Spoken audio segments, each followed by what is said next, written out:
This is the W0IVJ rotator project. The rotator can be seen on the left and the control box on the right hand side.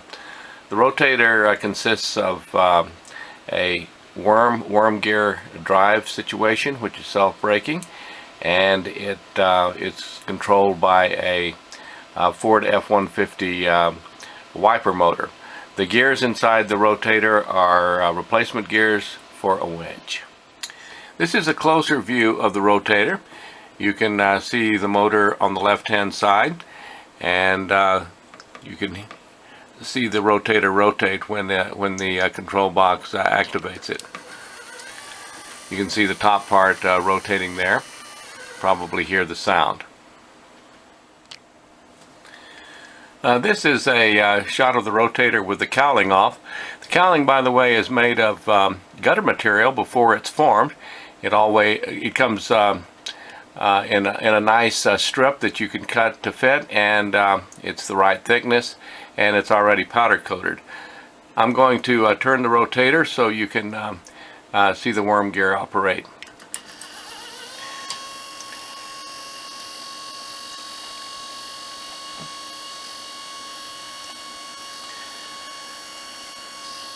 The green thing over to the right is the pot that keeps track of the direction. I'll go ahead and swing this around a little bit so you can get a better view of the pot. That black Delrin gear is not too visible because it's so dark in there. You can also see a little bit of the ring gear with this shot. This is a close-up of the worm gear and also of the pot and its gear. The pot is used for telling the direction of the rotator. It is a 10-turn pot, and it allows 540 degrees of complete rotation. We'll get into that a little bit more when we start talking about the control box. But to see this operate, I will activate it. You can see the auxiliary gears off the worm driving the worm gear, and you can see the gear driving the pot. So that's how it works. There is a bearing up at the top. This is a bearing right up here that takes the sideways thrust, and it is a roller bearing. There's also a bearing at the bottom that's a thrust bearing and a sideways bearing. So there's two roller type bearings in this rotator. Taking a closer look at the control box, you can see that we have a knob right here. It can dial in the direction that the rotator wants to go. This is sort of like a compass rose here with east, north, west, and south at the bottom. Also, you have a target position and an actual position. Those are in degrees. And then the sliding scale on the bottom right here shows where the rotator actually is.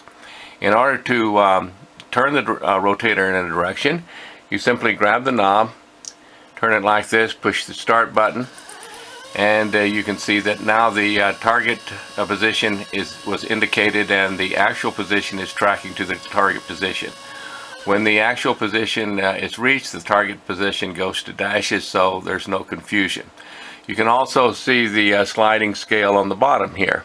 Let me do this again, and you can see that we're sliding from north toward west, and the dial indicator indicates that. Now, when you move the rotator, let me move this just a little bit south of east. You can see that the rotator dial is going over toward on one edge. This rotator will do 540 degrees full rotation, and in order to avoid wrapping the feed line and the control lines around the mast, the rotator needs to be smart enough so that it doesn't rotate too far. You can see that if we wanted to rotate a little bit east of north, like this, that the shortest distance as it appears here would be only maybe 90 degrees or so. But you can also see that the rotator is over at the end at this point. So when I punch this button, the rotator now, instead of rotating in the direction that you would think, it realizes that it would be at the end of its rotation, and so it's rotating back the other way. It's going to come back through west, through north, and toward east to get there.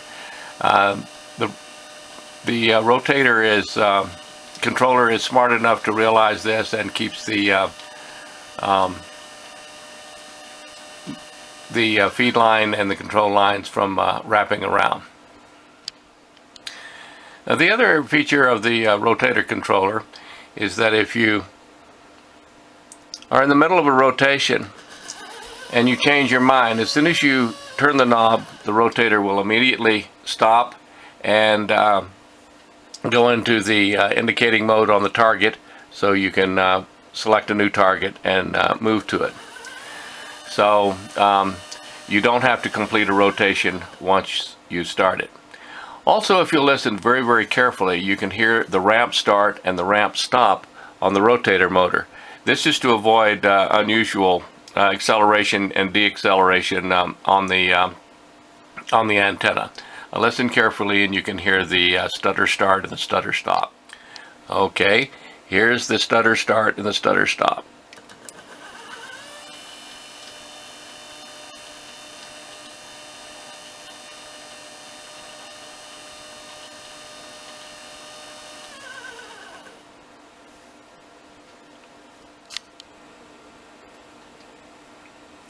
One other feature of the IVJ rotator controller is an overcurrent capability. I have recompiled the code that goes into the microprocessor, and I have set the current limit very, very low to simulate this. So when you try to rotate, and if you have a overcurrent situation, this is what happens. You can see that the screen immediately starts blinking and gives a message of overcurrent, correct the fault, turn the power off, and turn the power back on. Those are the steps that need to be followed. First, you correct the overcurrent situation, or you have an indication of the overcurrent situation. You correct the fault, and then you turn the power back on like this, and you're set to go again. I'm now going to rotate the rotator around a large distance. I have a piece of black tape that is pointed to the west.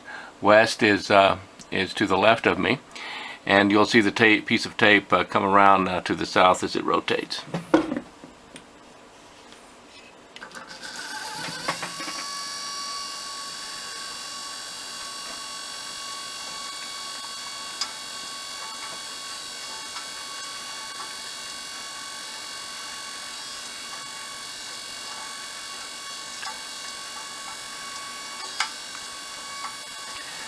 The target is 300 degrees, which is to the northwest, so this should be almost a full rotation. Coming around to the east now. Now coming around to the northeast on the back side. Now it's coming around to the north.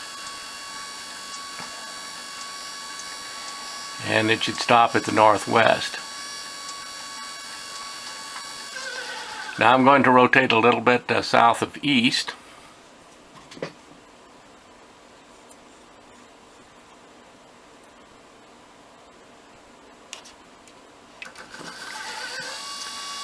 And it's coming on around the same direction, as you can see. So you can see that it certainly has more than 360 degrees of revolution. In fact, it's got 90 degrees on each side, which gives it 540 total.